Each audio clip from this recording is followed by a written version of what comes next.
হাসনাত আব্দুল্লাহর উপরে যেই সন্ত্রাসী হামলা হয়েছে, সেই হামলার তাক ভাঙ্গা আমরা জবাব চাই। দ্রুত তাদের বিচারের আওতায় আনতে হবে। শেখ হাসিনার বিচার শাপলা চত্বরেই করতে হবে। আপনারা জানেন 2013 সালে শাপলা চত্বরের ইতিহাস বাংলার প্রভৃতি জনতার অজানা কারো ইতিহাস নাম। সেই শাপলা চত্বরে রাতের আধারে তৎকালীন ফ্যাসিস্ট সরকার, স্বৈরাচারী সরকার, আওয়ামী লীগ সরকার, পুলিশ, র্যাব, বিভিন্ন দেশি বিদেশি বাহিনী নিয়ে আমাদের তৌহিদি জনতাকে যেভাবে হত্যা করা হয়েছিল, সেই তারিখ আজকে 5ই মে।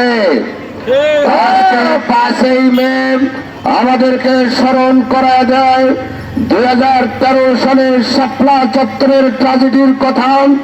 আমরা বলতে পারি না আমাদের শহীদ ভাইদের কথা, আমরা বলতে পারি না 5ই মে যখন আমাদের সামনে আসে তখন শাপলা চত্বরের কথা আমাদের মনে পড়ে। সংগ্রামী তৌহিদি জনতা, আমি শুধু বলতে চাই, শাপলা চত্বরের গণহত্যাকারীর ফ্যাসিস্ট সরকার শেখ হাসিনার বিচার শাপলা চত্বরেই করতে হবে।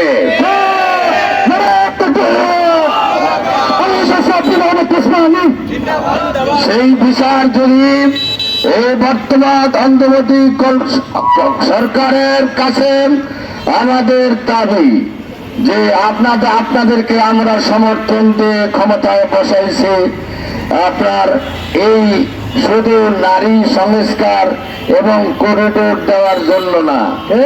সুতরাং আপনাদেরকে বসানো হয়েছে যে স্বৈরাচারের বিদায়ের পরে আপনারা ক্ষমতায় এসেছেন, আপনাদের যেই কাজ, আপনারা শাপলা চত্বরের বিচার করুন, আপনারা জুলাই হত্যার বিচার করুন, আপনারা যত খুন হয়েছে স্বৈরাচারের আমলে সেই বিচার করে আপনি নির্বাচন দিয়ে দিবেন। সম্মানিত সুধীমণ্ডলী, আমি বলতে চাই যে শাপলা চত্বরের যতগুলি আপনার গণহত্যার মামলা করা হয়েছিল আওয়ামী লীগের আমলে, সকল মামলা প্রত্যাহার করতে হবে এবং অগণিত অজস্র মানুষকে খুন করা হয়েছিল, সেই খুনি হাসিনার বিচার এবং সেই দলের বিচার করে জাতির কাছে দৃষ্টান্ত স্থাপন করতে হবে। যদি আপনি সেই বিডিআর হত্যার বিচার, শাপলার বিচার, জুলাইয়ের বিচার করতে পারেন, তাই বাংলাদেশের ইতিহাসে আপনার নাম স্বর্ণ অক্ষরে লিখিত থাকবে।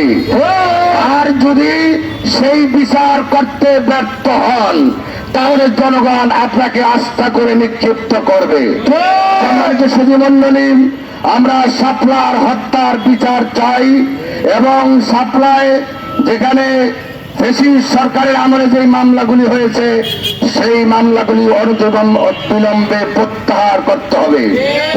এবং গতকালকে আমাদের সেই জুলাইয়ের অগ্রসেনানী হাসনাত আব্দুল্লাহর উপরে যেই সন্ত্রাসী হামলা হয়েছে, সেই হামলার তাক ভাঙ্গা আমরা জবাব চাই। দ্রুত তাদের বিচারের আওতায় আনতে হবে। বাংলাদেশ যুব মজলিসের নেতৃবৃন্দদেরকে ধন্যবাদ জানাই। সময়ের দাবিতে শরীয়তপুরের বুকে ফ্যাসিস্ট হাসিনার বিরুদ্ধে এত বড় কর্মসূচি দেওয়ার জন্য এবং সময় উপযোগী কর্মসূচি দেওয়ার জন্য যুব মজলিস নেতৃবৃন্দকে ধন্যবাদ জানিয়ে আমি আমার বক্তব্য শেষ করছি। আসসালামু আলাইকুম ওয়া রাহমাতুল্লাহি ওয়া বারাকাতুহু।